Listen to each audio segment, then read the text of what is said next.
Before I introduce our speaker, I'm going to ask us to just pause for a minute. And as our opening prayer, this is from September 2023 from Pope Francis's monthly prayer intention, which had to do with ending subhuman living conditions at the time. A homeless person who dies on the street will never appear among the top stories of search engines or newscasts. How could we have reached this level of indifference? How is it we allow the throwaway culture in which millions of men and women are worth nothing compared to economic goods? How is it we allow this culture to dominate our lives, our cities, our way of life? Our necks are going to get stiff from looking the other way, so we don't have to see this situation. Please, let's stop making invisible those who are on the margins of society, whether it's due to poverty, addictions, mental illness, or disability. Let's focus on accepting them, on welcoming all people who need it. Let us pray for those people on the margins of society in subhuman living conditions, that they may not be neglected by our institutions and never cast out. Amen. Amen. We are privileged to have with us today Matthew Carter from Depaul International. Matthew joined Depaul International as Group CEO in September 2021. Depaul International oversees the Depaul family of charities, made up internationally of 7 subsidiary charities, the Institute of Global Homelessness, and the FamVin Homelessness Alliance. Prior to Depaul International, Matthew worked with the international humanitarian sector for over 35 years, undertaking numerous senior country leadership positions in many of the world's complex humanitarian crises. He spent 20 years as CAFOD, which is the UK's version of Catholic Relief Services, humanitarian director, leading their humanitarian responses in Asia, Africa, the Middle East, Latin and Central America, and the Pacific. He has been a strong advocate and practitioner for building national and regional humanitarian capacity, advocating for the international community to better support community and locally based organizations, and leading greater interfaith work. Throughout his career, he has been an outspoken and strong advocate in promoting greater accountability to those affected by crises and ensuring their protection. Matthew has worked as a country director in the DRC for Concern Worldwide, as a technical advisor for the International Committee of the Red Cross in Bosnia, Somalia, South Sudan, Mozambique, Romania. He started his international career working as a water engineer with the VSO in the Gambia. In June 2023, Matthew was awarded the OBE then I guess at that point, was it His Majesty or was it His Majesty King Charles's first birthday honors list for the services to the global humanitarian sector. He has a wealth of experience, and here at St. John's, we are privileged not only to hear from him today, but also to have him as part of leading what has become what is the key Vincentian mobilization in terms of global poverty, which is the efforts to address and put an end to global homelessness. So join me in welcoming Matthew Carter.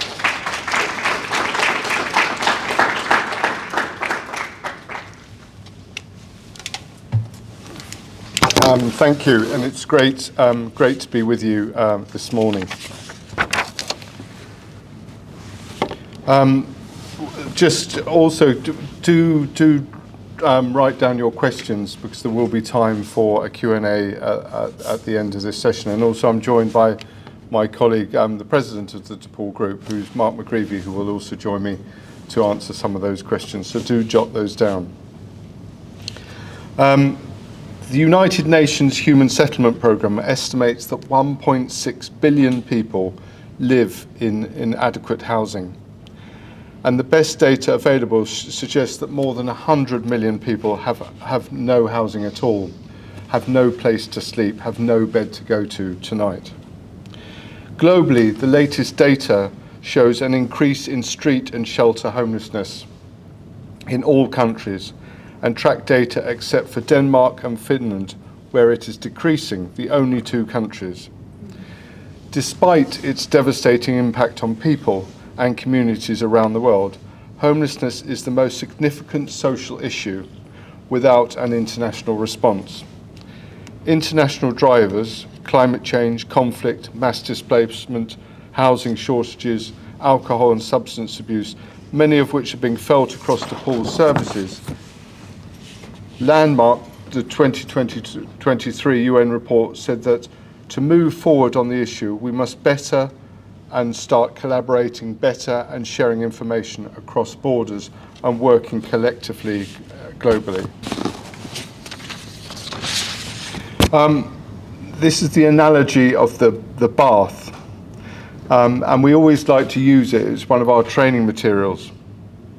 And if you're in the room below the bath, and you've found water flooding through the ceiling, you would rush upstairs, and what would you do? You'd turn off the tap, perhaps first. You'd pull out the plug. But actually, what the analogy is about is what the world continues to focus on is a response, rather than dealing with the actual issue of homelessness. So the water in the bath are the services. The tap is this constant feed of homeless people coming into the sector. And what we do is we stick plasters on things rather than getting to the root cause. And that's why the big push in the global sector is to look at prevention. How do we prevent people falling into homelessness? And it's the same in my background in humanitarian and development work. That often what you'll see governments do is responding to a human crisis and sticking plasters on a gaping wound rather than addressing the deep-seated issues of lack of development or lack of resources. So it's cheaper to put plasters on an issue like homelessness rather than dealing with the underlying issues. Why us? Why the vision? This is the Depaul Group. Ever since Depaul's inception over 3 decades ago, our Vincentian values have helped to create a unique approach to supporting people that come to us for help. The Depaul Group's mission is rooted in the spirituality and example of St. Vincent de Paul, supporting people and communities who are marginalised or where there is a lack of existing support is at the heart of what we do.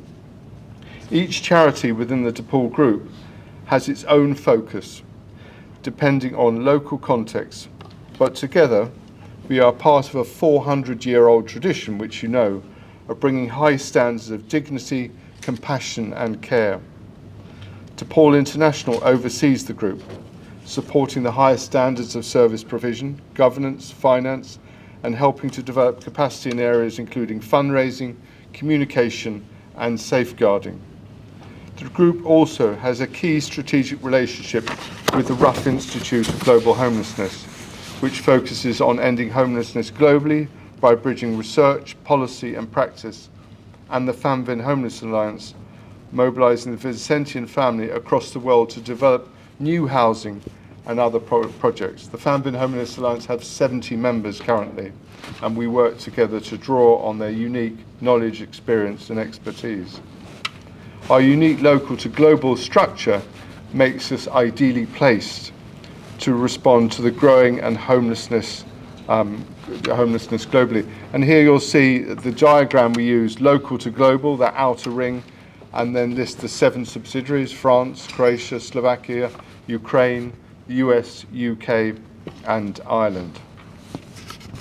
And then you can also see within that same diagram the Famvin Homeless Alliance and the IGH, the Institute of Global Homelessness, based in Chicago, DePaul University. So our vision, and it is a grand vision, but it's an important vision that holds us together as a community. that everyone has a place to call home and a stake in their community. And we often forget what homelessness does to people. It's not just about a place to sleep, but it brings all those things together that we can often, and the world can take for granted. It's a space where you can be, it's a space where you can be quiet, it's a space where you can listen to your music, it's a space where you can be with your family, it's a space where you can be safe and be an active part of your local community as well. So we want to give people a home, we want to find ways of ensuring people have a home, but also critically that they have a stake in their community. So our mission is to end global homelessness and to change the lives of those affected by it. So not just about the issue of housing, homelessness, but also how do we change the lives of those people affected by being homeless. You also know these key words here, our Vincentian values, about doing action, not just words, not just speaking about the issue, working with the poorest of the poor. How do we actually really address the needs of the poor? Being non-judgmental, which is critical about how do we best support and hear the voices of those people. And the poor are our masters. Again, you will have heard this within your theology workshops, etc. About how do we really listen to the poor. And this was something that St. Vincent was very keen for us to open our ears to and be innovative unto infinity. Just these great things that come out of our Vincentian values that were written 400 years ago, but they're so applicable and appropriate to our lives today. And finally, Depaul believes in rights and responsibilities. We believe that people have fundamental rights. We believe that with rights go responsibilities of how they work collectively as well. I'm now just going to take you through a couple of examples, or stories really, of some of our ongoing work, and do two short spotlights on practical ways of the Depaul International Group and family are currently working. One is in Ukraine, and you might have heard some of these stories before, and the other is here in the US. So the spotlight on Ukraine. Since setting up in the country in 2007, it has been the Vincentian spirit that has allowed the Depaul Ukraine team to emphasize the humanity in their humanitarian response, and is something we continuously do to nurture. So much of what the team has been able to achieve has been linked thanks to the incredible network of volunteers in Ukraine and partner organizations, particularly members of the Vincentian family who are known better than anyone and know the needs within their own local communities. From the outset of the war, members of the congregation of the mission and the parishioners were sheltering in the basement below the church. This was in Kharkiv, in the city right up on the eastern border. At one point, around 160 people were sheltered there under almost continuous shelling. Many houses in the vicinity of the church were completely demolished, while many of the people were later able to escape. More than a dozen families remain living under the church. Depaul worked with Father Jan, the parish priest of St. Vincent de Paul, and the community to repair the homes of those remaining families, enabling them to return. Collaboration with the Vincentian family remains stronger than ever, and Father Jan continues to be a key partner in distributing food and essential supplies to the poorest of the people. While in Depaul's Day Centre, the AIC have been invaluable in running a programme for children, supporting them with their studies and offering the opportunity to play and socialise with other children. In Kharkiv, the majority of the schools remain closed, as most do not have bomb shelters. These programmes therefore bring a small resemblance of normality to children whose lives have been turned upside down. And the figures and statistics are astonishing.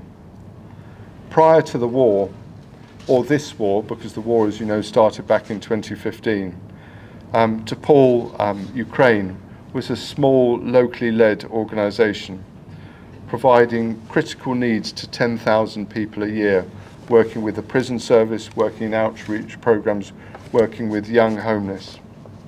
Since the war, Depaul Ukraine have been providing assistance to over 35,000 people per day, right along the front line, and providing critical services to support communities and people. Just astonishing stories. One of the stories that's often brought to light is the main team had to evacuate to Kyiv, and they left behind the shelter where there were still people living in the shelter. They returned 2 to 3 weeks later when they felt it was safe enough to do so, and they turned up at the shelter in Kharkiv, which is 8 kilometers from the Russian border. And there they came across this noise and shuffling and people talking and lots going on. And they pushed their way into the day centre, and there were the homeless people cooking and chopping. And we asked the team, said, "What are you doing?" They said, "We're cooking for the new homeless. We're taking food down into the metro stations." And you remember those pictures on the news of hundreds of people living down in the metro, and there were the Depaul homeless people doing their own outreach, which was an incredibly, obviously uplifting experience. On a recent trip, I went to the Children's Centre in Odessa. I'd also been to the Children's Centre about a year before, the day it was opening. And when I returned this time, I found many of the children around me had come from being displaced more than once. When they first came to the centre, they were isolated, lonely, struggling to cope with the trauma caused by ongoing war. At the centre, the children were supported in small groups by specialist psychologists. Activities including art therapy helped them through their trauma, and the children developed confidence through socialising and playing with others. The parents I speak to describe the support as life-changing. Their children laugh and play with others again, made possible thanks to the dedication and care shown by the Depaul Ukraine staff. And that's what I really found that day I walked in. On the day it opened, it was quietness, the children were very subdued. And as I entered a year later, there was just this buzz of laughter and chitter-chatter, and it was just an incredibly uplifting experience. The day centre I visited Depaul's day centre, meeting with men who served in both Chechnya and Afghan wars. And in both those places, I had also worked myself many years before when I was with the Red Cross. I was just shocked by these people who have been homeless for 8 or 20 years, but have both gone through these deeply traumatic conflicts with very little help. And now they were still homeless 20 years on, but being supported and getting that help that they so desperately needed. Returning to Ukraine, they were unable to process their trauma, leading to family breakdown issues, alcohol, and eventually rough sleeping. It's an eventuality that Depaul Ukraine are already seeing in their services, and as men begin to return from the front line, and again, sadly, the breakup of families. The team are leading a way in responding to this challenge, opening a low-threshold shelter in Odessa. And by low threshold, that means working with people that many others find it very difficult to work with. The shelter provides people under the influence of drugs and alcohol with a safe place to stay where they can communicate with specialist staff. It's the first shelter of its kind in the area, and it's a testament to Depaul's global expertise as the team draw on the knowledge from across Depaul teams in Ireland and Slovakia. And again, this is a massive strength of the Depaul group. They don't just work in isolation, we work together and draw on knowledge coming from different members, transfer of staff, bringing staff to be trained under national members in different countries and contexts. And recently, and you can get copies of this because it's really particularly interesting, we've published our first report ever into homelessness in Ukraine. It's a first of its kind. It's been looked at by the Ukrainian government. It's been looked by international governments. It spells out why homelessness is such an important issue, why is it growing in Ukraine, but also links to the whole issue of a country at war. My next spotlight is on Depaul in USA, and many of you will know some of these stories already.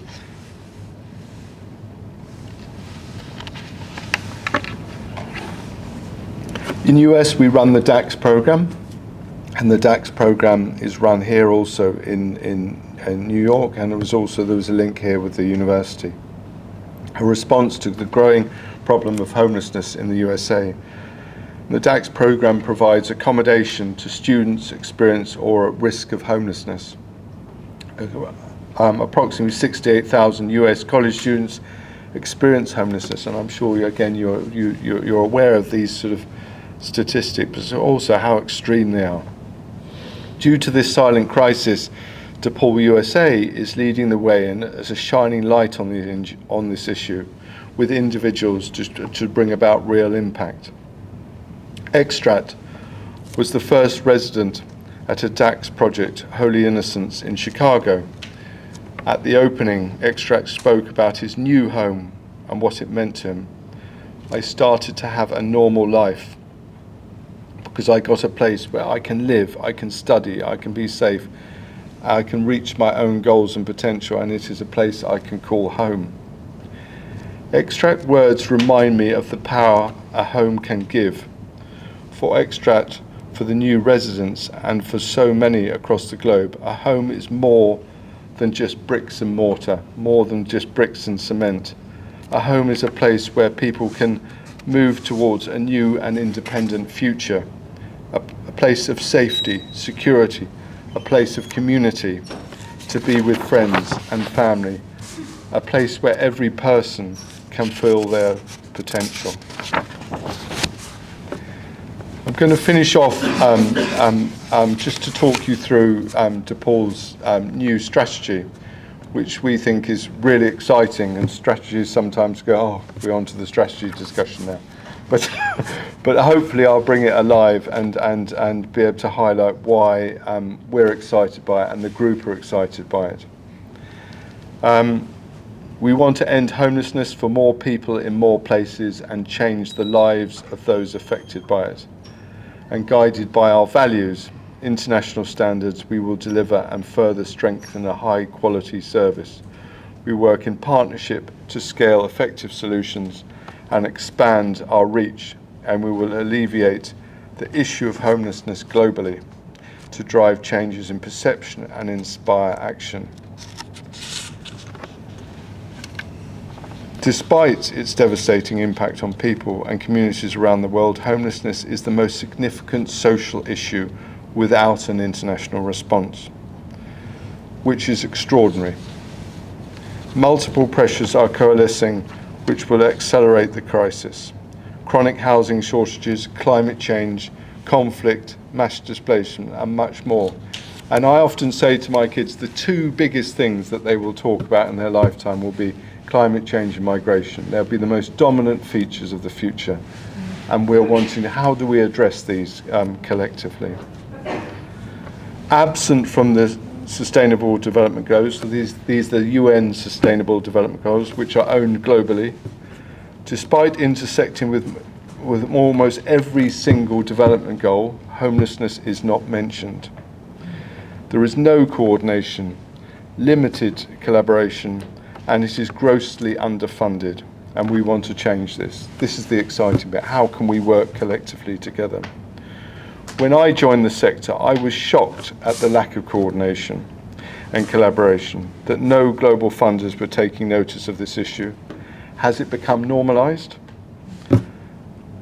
Are we used to seeing people on the streets that we don't really stop and think that this must be like, what it must be like to be a person living homelessly? Since 2016, 222 billion is in SDG related work. $222 billion are spent on this Sustainable Development Goals, but not a penny of that goes on homelessness. And it's tragic, and it needs to be challenged. Organisations are excluded from these funding opportunities, which limits the number of people we can reach. And we are at a pivotal moment as an organisation. Last year, a landmark UN report said that to move forward on the issue, we must be better at collaborating and sharing knowledge across borders. In 2023, the UN Secretary-General Antonio Guterres presented a landmark report on global homelessness to the General Assembly, the first in UN history. The report, which we contributed, called for greater global cooperation and knowledge sharing if we are to do in addressing the alarming rise in homelessness. And I've given you some of those figures already. It's very reminiscent of me. I worked over 30 years within the humanitarian system, of when I came into the humanitarian system, and UN departments, international organisations all worked independently, and there was a gross lack of collaboration. The future is greater collaboration rather than less, and there's a real opportunity that we can use this to catalyse global action and to get people to work together, and it's already starting to happen since we've been working over the last 5 years. So the Depaul strategy, in a similar way of how the humanitarian sector evolved, as I've just mentioned, the Depaul Group's ambitious 6-year strategy has a strong focus on collaboration, innovation and sharing best practice. As a homeless charity deeply rooted in global communities which we operate, with almost 35 years experience in this field, the Depaul Group is ideally placed to respond to this urgent call for action. Our 6-year strategy focuses on using our unique local to global structure, as in local to global people. We can understand what's happening at a local level and take those messages to a global level. We want to deliver and further develop innovative services to prevent and/or end homelessness. We work in partnership to test and scale effective solutions to end homelessness for more people and in more places. Alleviate the issue of homelessness globally to change perceptions and inspire global action and local action, giving the growing global crisis the attention and recognition it rightly deserves. This will be underpinned by 4 key objectives. Service. Service is right at the centre of the organisation, because service is how we learn. Working alongside our national organisations, we will continue to take risks, react and further develop services to prevent and end homelessness, and at the same time test evidence, game-changing solutions and embed knowledge locally. Reach. Reach is our big push over the next couple of years to ensure we talk about ending global homelessness, but at the moment the bulk of our subsidiaries come from Europe and North America. Even though we have 70 national organisations, we want to draw on those 70 and new partnerships to expand that reach so we can create a much stronger global identity. And in do so, we will use voice. How do we tell people all these messages around the growth in homelessness, and how can we challenge it? We want to properly invest in our global voice, including advocacy, campaigning, and get homelessness higher up on the agenda, and support the Institute of Global Homelessness at Chicago University in addressing and highlighting the importance of us working to the Sustainable Development Goals, but ensuring that homelessness is embedded within them. And finally, and the most important bit, and we deliberated over this issue when we were writing the strategy time and time again, of where should our values sit? Was it cross-cutting? Was it foundational? And at the end there was a sense it was everything. What sets us apart as a global homeless charity are our values, and we want to hold on to those right at the centre, and it's a very part of our day-to-day existence. We don't want to just be another global homeless charity, of which there are, well, I think we're the only one at the moment, but as in, we don't want to just be another homeless charity. We want to be a homeless charity which is underpinned by our Vincentian values. So an exciting 6 years ahead of us. We've already kicked off. We're 6 months into the first year. It's great to be here. So I'm going to hand it over to you now for questions. And if Mark wants to join.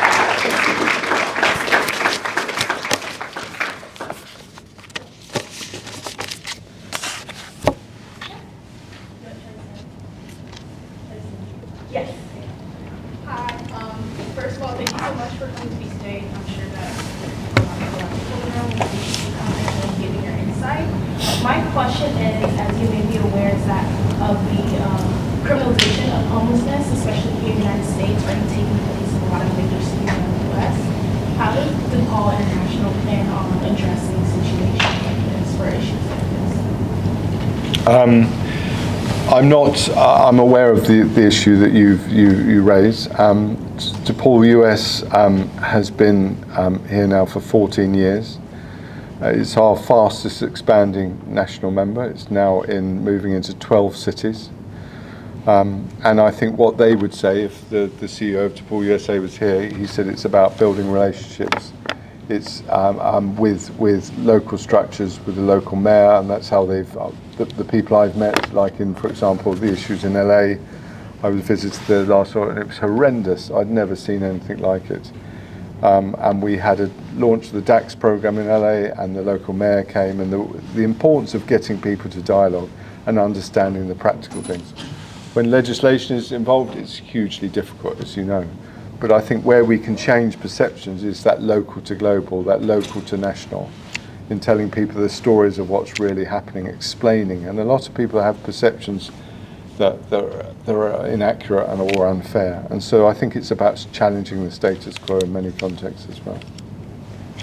Mark? Maybe if I'll just add to that. So people talk about how do you end homelessness? And one of the techniques that's used in different parts of the world is actually the criminalisation of it. Yeah. So if you say it's illegal to sleep rough, you can end homelessness quite quickly. So there's different parts of the world you can go to. Philippines would be one of them. Several countries around the world where you will see this attack on people. But there's a nuance to that as well, isn't there? Which is there's a difference, I think, between the criminalisation of homelessness and then certain kinds of street behaviours that might be aggressive, for example, in your face, demanding of you kind of thing, and how you find that balance between managing street culture and behaviours is a nuts one. So it's a massive global debate, not just here in America, but in Europe, and in particular in Eastern Europe and in Asia at the moment as well. Excellent question. Other questions? Speaking to that, the street culture, and both of your researches or just findings, are there more people who rather be homeless, or they have to be homeless because of their situation and circumstances? Because I know street culture, there's a lot of people who rather, they feel more comfortable and free. I'll start, and Matthew can finish on that one. So it's always struck me, I'm 35 years now with Depaul. I was the first employee going back, and I've worked on the streets for 40 years. And people say to me, isn't homelessness a choice that people make? And I always say to them, if it's a choice that people make, why do so few rich people choose it? Right?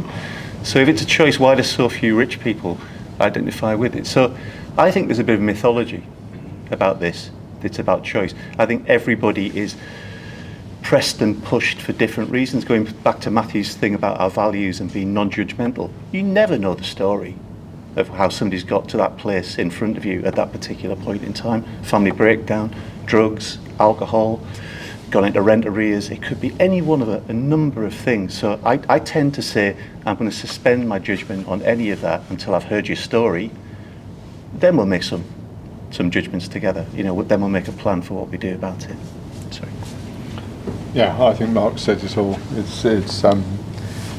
And what you're also seeing, as I described earlier on, you're seeing this massive growth. So in Ireland, you're seeing it doubling in a year. You're seeing in the UK up by 60%. I mean, it's just horrendous, and less and less resources being put into addressing it. And it goes back to my original point: is we have to look at prevention before it happens rather than after it happens, because then you're just addressing a very visual thing that the public don't understand. You also need to make the public aware of what's happening on the ground as well, but it's really difficult. There's also a question of your very good question was, some people feel safer in their encampment than they would. And I think that's a challenge in the United States, is that very quickly becomes people acting like it's a choice, as opposed to asking, okay, what situations, what conditions would lead someone to objectively say, I feel safer in a situation that is just empirically, right, unsafe, right? And so in New York City, that's kind of big congregant shelters are themselves quite dangerous often. And so people, right, it's a scary place, and people do choose, in a sense, right, not to be in that risk. But the problem is what's being offered is less safe than what they have, not that they're choosing to be unhoused versus housing. So it's, right, the system. The system. Yeah. Anthony had a question up, but I also want to make sure, could one of you say a little bit as to why homelessness is central has become the key, a Vincentian global problem to focus on? What Vincent, which is really, can you tell them a little bit about the 13 Houses project? So Vincent Depaul was an extraordinary social innovator in what he did. And he didn't really believe, although he applied the sticking plasters, Matthew replied to him. So you've got to remember that in all of Vincent's life, France was only at peace for 4 months. Yeah? In all of his life, France was at war apart from 4 months. He went through 3 pandemics. We've been through 1 during that time. He went through a little ice age where crops failed across France. And in that he said, yes, of course we have to do these things like build shelters for people. Of course we have to do things like feeding stations. At some points feeding 10,000 people 3 times a day, in the centre of Paris. So enormous works of charity. But he said it has to be about a systemic change as well. There has to be something thoughtful about systemic change. And so when Louis XIII died in 1643, he left Vincent the equivalent of $1 million. And with this $1 million, Vincent went out and he bought 13 houses in Paris. We still have the address of some of these places that were there. And he brought in the Daughters of Charity, the sisters, the Vincentian sisters, to act as the kind of social workers. And he actually wrote a rule for it. He said, this is the time the kids should go to bed. This is the time they should get up. They should have 3 meals a day in what they do. They should be taught to read and write. By the time they leave here, they should have a skill, which means they don't go back onto the streets. So breaking into generational poverty was his big thing with it. And in 2017, the heads of the Vincentian family said that they wanted to do one thing to mark the 400th year anniversary of the charism of Vincent Depaul, and they asked if Depaul would consider managing that on their behalf. All of these 151 organisations across the world who claim Vincent as their founder, and they said we want to do something together. So they chose homelessness. That was the big thematic that they landed on, and for good reason. Yeah, they landed on this thematic. Matthew already mentioned there are 150 million street homeless people across the world. That's bigger than the population of the United Kingdom and France put together, to give you an idea. They're street homeless people. There are 120 million people who are refugees or IDPs, homeless, wandering across territories like Ukraine, Sudan, places like this. Highest number of refugees and IDPs we've ever had in the history. And then if you go to Manila, or you go to Brasilia, or you go to these different places, you've got 880 million people living in slums. No security of accommodation. They can be evicted at any one time. So technically, 1 in 5 people on this planet is homeless as we sit here today. So they chose this theme for a good reason, but they wanted a practical response to it. So the practical response was, why don't we reinvent that 13 houses that Vincent built 400 years ago and say, wouldn't it be cool if we kind of metaphorically built 13 houses in all 161 countries where the Vincentians work across the world? And so far, we're 5 years into this, 6 years into this, and we're in 70 countries now, Matthew mentioned it, across Africa, Asia, Latin America, here in America, Europe, and we've housed just under 11,000 people.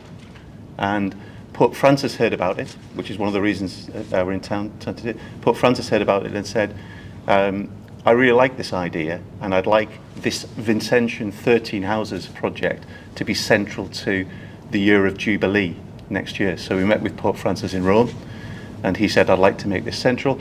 So in November, in a few weeks' time, Pope Francis, just before Mass on the World Day of the Poor, will bless 13 sets of keys, tackling one of the biggest problems that we have out there that isn't as acknowledged by the United Nations or by other people as it should be.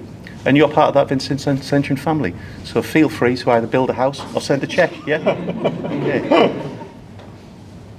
Yeah. Hi.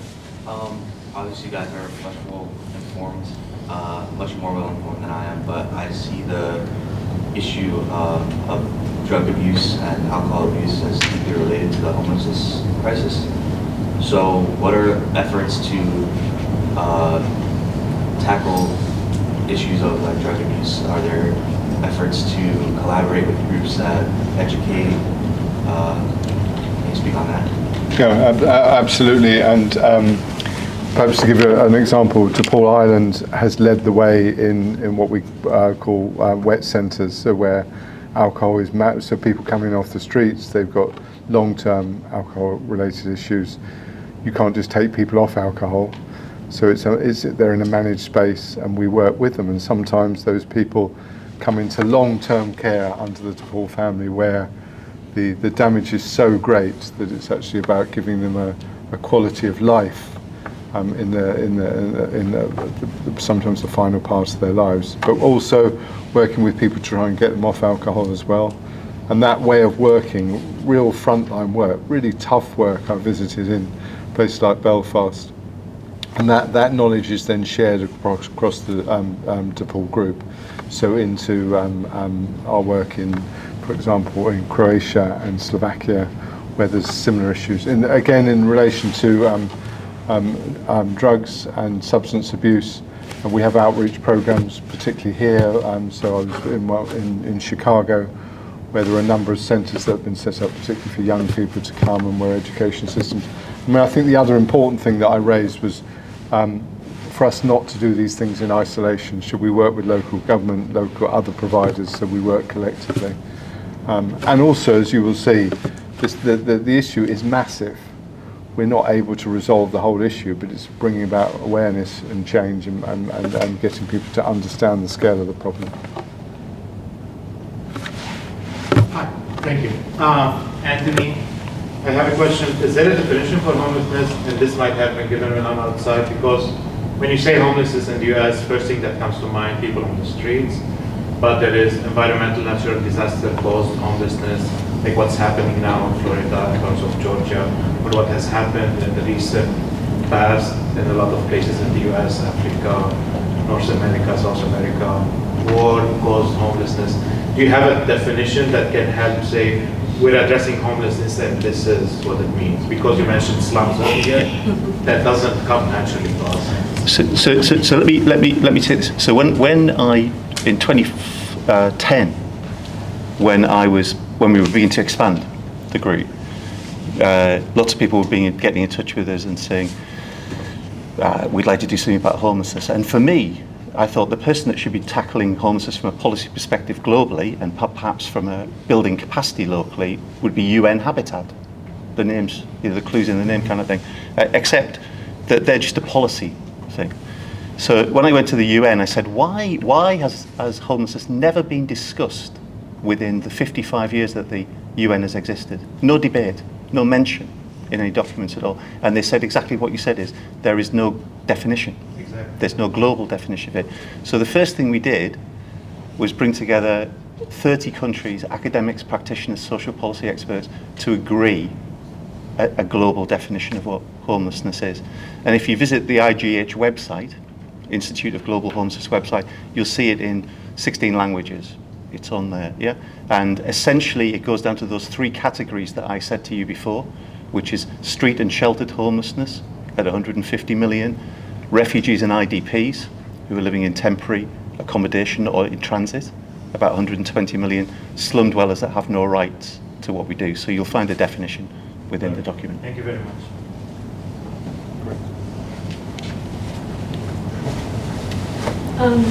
Thanks so much for this presentation. I was interested in hearing more about the process of client input into what your programs are. Right at the centre, so people with lived experience, it's become Are you speaking to the mic? right at the centre of what we do. So and people with lived experience have been central to helping us shape our next strategy. Their involvement both in terms of projects, programmes, but also at a governance level. So we would regularly bring people in at a board level who've had lived experience to ensure that we're as accountable as possible, so we hear their messages, so that it's not just a hierarchical organisation. And that sense of lived experience is the heartbeat of the organisation. That's why when I describe the new strategy, service underpins everything we do. And it's not just service as in service, but the whole aspect of what service is. And that is about listening, and it's about ensuring we're doing the right thing.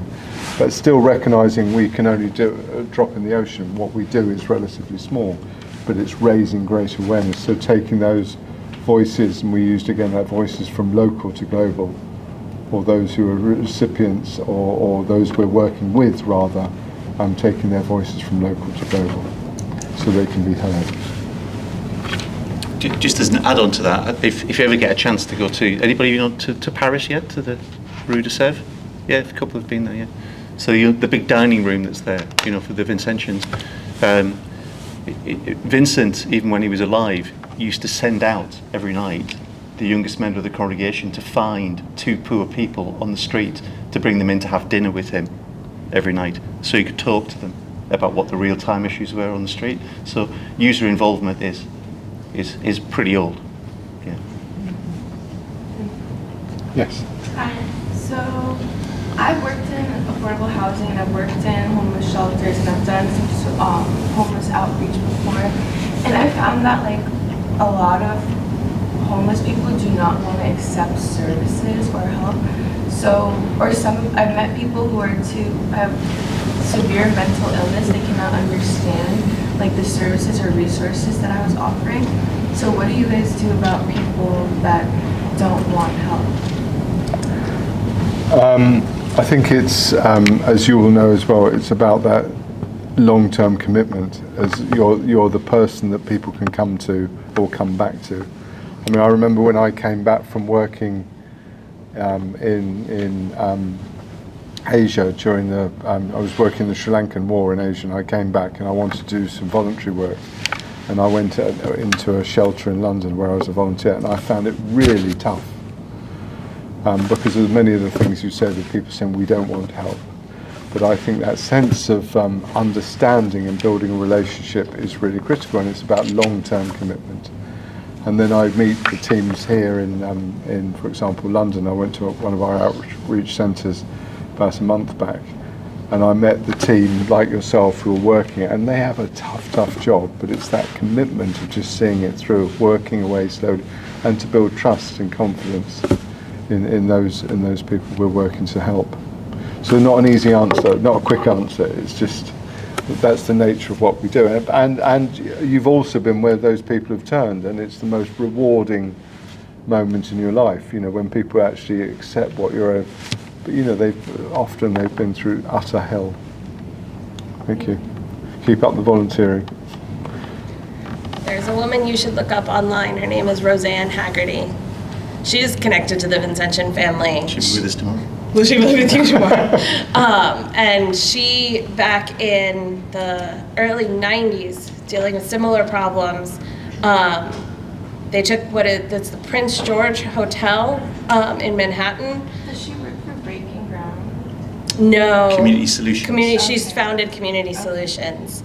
And essentially, it's how do you create structures where there are the least amount of barriers in order for people to be able to access services that they need.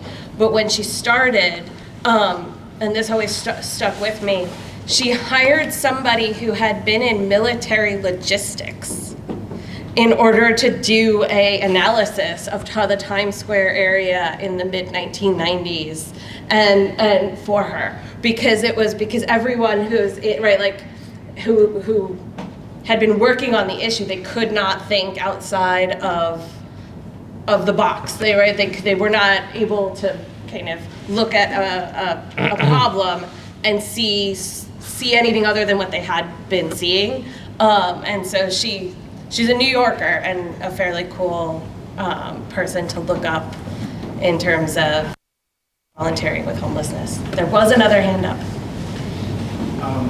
I just had a question regarding the 13 Houses program. So, like you sort of mentioned, there's 70 different countries around the world. Culturally speaking, when you go into, I guess, areas where maybe homelessness or unhoused issues aren't necessarily highlighted in local or higher level of government, what kind of situations do you find yourself in, or issues do you find yourself in with the local community in terms of inserting yourselves into these places to help? So it's a very good question, and you can't impose your own solutions on communities, so it has to come from them. So anything we begin with as a starting point for the 13 houses is, let's talk about what works here. In lots of countries, if you built a 3-bedroom house with an ensuite bathroom, in a kind of thing, and a garden space, some countries would say, well, actually, here 4 families would live in that space, within what you've created there. So we respect, within certain quality standards of what we think are the bare minimum that people should have, we respect their choices. I'll give you one example. In the Philippines, typhoons are frequent coming in, kind of thing, and the result of that was when we did our first batch of housing within the Philippines, the following year in came a typhoon and took everything down.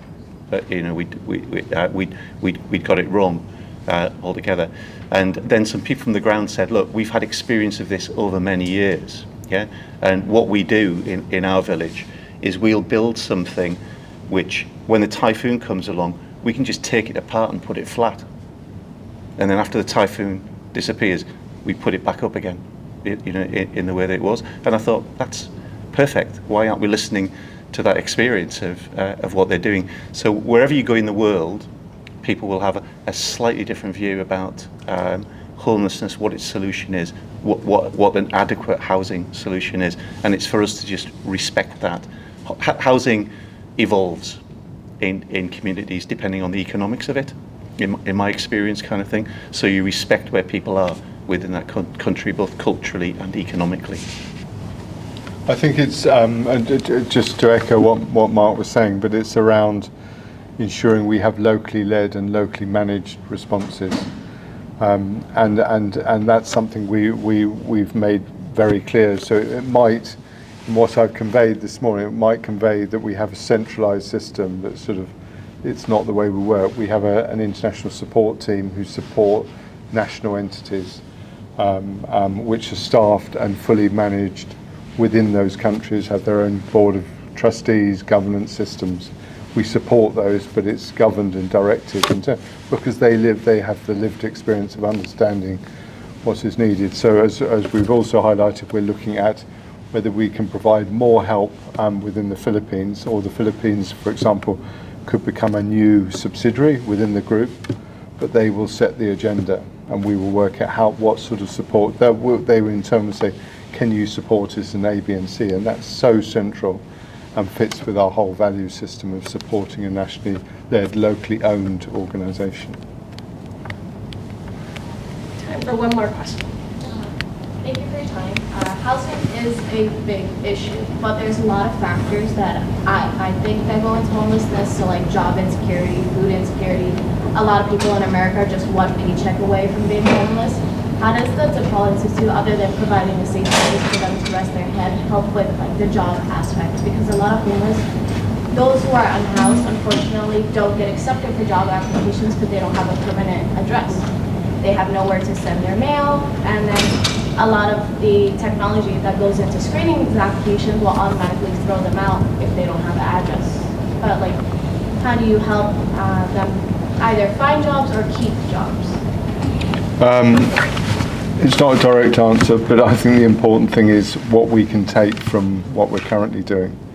So in terms of whether it's the DAX program, working with students, of making sure that the spotlight falls on that with local authorities, in terms of they understand the benefits of working with young people in this way, and what they can learn, and they can then repeat those sort of programs. Working with people who are long-term homeless who come through our centres, and then we do first stop housing to get them into accommodation, then help them into their first job. So we would make them aware or support them in the development of those applications. It's a drop in the ocean, but the rewards are so rich for those who come off the streets.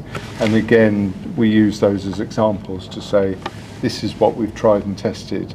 More can be done if local authorities, mayors, offices, etc., can work with communities in this way, rather than, I mean, again, as you highlighted, this is about preventative work, rather than just dealing with the sticking plasters, as I said earlier on, in just resolving the day-to-day issues. It's how can we address the long-term issues of homelessness. I'll add up, which is another good question. Very good questions today. But all I'd say is that you've got to remember that homelessness is a label we give people, right, for usually a very, very brief period in their lives. You're not homeless forever. You go through a stage of being homeless. Some people will be long-term, but very, very few will be long-term. And often it's for the reasons you just said, lack of a job check, can't get a job, all of those kind of things. So in any intervention you do, it can't be just about housing. It has to be thinking about the care package, is about how do we make sure you don't get trapped in this ghetto? How do you find a way to live independently? So that's a very important part of how people escape that label of being homelessness in the short term. And as Mark said, brilliant questions. The bit of my career that was touched on earlier on is I started off as a volunteer, so I was like the equivalent to a Peace Corps volunteer in West Africa, and it helped shape the whole of my career, that understanding of how to live simply and living. It was a very privileged existence as well, but I lived within a local community and village, and that shaped my whole way of thinking. So volunteering is right at the centre of the Vincentian ethos of way of working, and so important. So if one thing comes out of this, oh, I'd like to be a volunteer, I'm sure there are ways and means, but it's a really important part of what we're about. But thank you for the brilliant questions as well, and it's such a privilege to be here with you. Thank you.